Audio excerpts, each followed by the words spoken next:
Sa States, practically, medicines are free. Basta may insurance ka. Basta you have your prescription, you go to the pharmacist, bigay mo yung prescription, bibigyan ka na ng supply niyan. No? Kapatid ko nga, sabi ko nga, always sinasabi ko yun, no?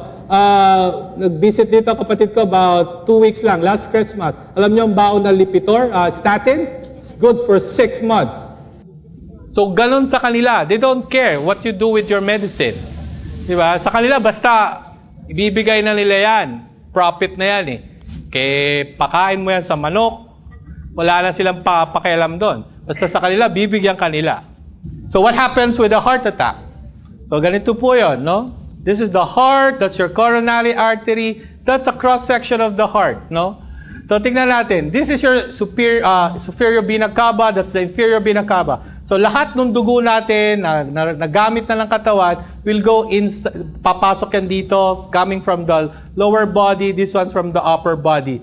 So, this is the compartment ng apat na puso, that's your right, left atrium, ventricle, ventricle. So, 4. So, pagpasok niyan dyan, it goes to your right atrium, right ventricle, then itutulak to your pulmonary artery. Pagdating sa pulmonary artery, dahil this is an unoxygenated blood, ang ginagawa po ng lungs dyan, hahanginan niya uli yan, no? Para i-recycle.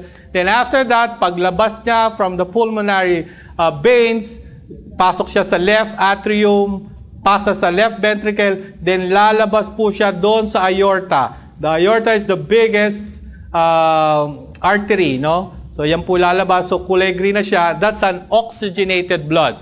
So recycled na po siya. So, bakit nilagyan ka ng emphasis this? I want you to take a look kung saan nilagay ng Panginoon ang coronary artery. There's your coronary artery, the main branch of your left and your right. Di ba napakagaling ng Panginoon? Sabi dito, the heart needs so much blood, rich in oxygen, para for it to function. So, tingnan niyo ang ginawa ng Panginoon. Doon niya ikinabit yung dalawang main branch of your coronary artery. No? Kasi nga, dahil the heart is an action heart. Diba? Alam natin yan, mechanical. It continuously pumps. So, it needs high amount of oxygen. So, nakaabang na yan. Paglabas nung sariwang dugo dyan, mainit-init pa yan. Diba? Nakaabang na yung dalawang coronary artery. So, kung titingnan natin siya, sa design ng puso natin, walang mali. Perfect. The heart should live dapat ng matagalan. Pero hindi ganun ang nangyayari, di ba?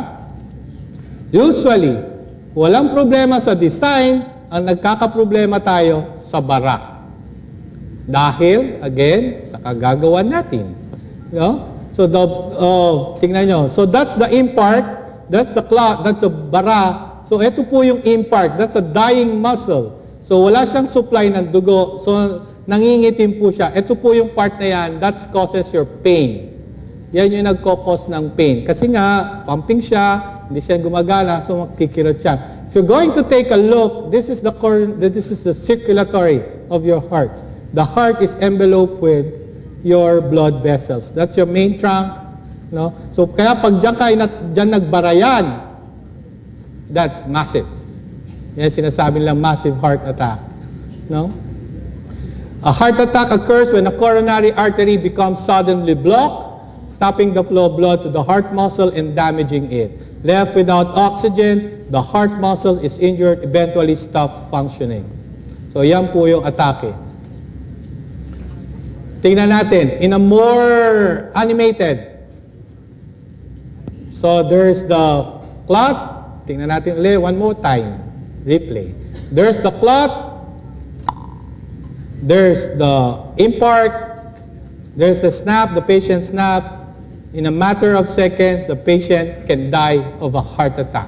Seconds lang po yan. No? Kaya yung napapanood nyo sa TV na sumusubsub yung mukha sa spaghetti, yung gumagapang na trying to reach for the medications, di ba? Totoo po yun. Dahil the pain, sabi ko nga po sa inyo, depende kung saan trunk yan. Kung mga dito lang yan, you can have minor, makakarating ka pa ng hospital. Pero pag dito ka inabot sa main trunk, usually the left side of the heart, walang supply, so it's a heart attack. No? So, ganyan po yan. So, death can occur only in a matter of seconds. But tingnan natin, does this really happens in a matter of seconds or minute? Tingnan natin yung pathogenesis, yung pinagsimula niya. This is the normal blood vessel.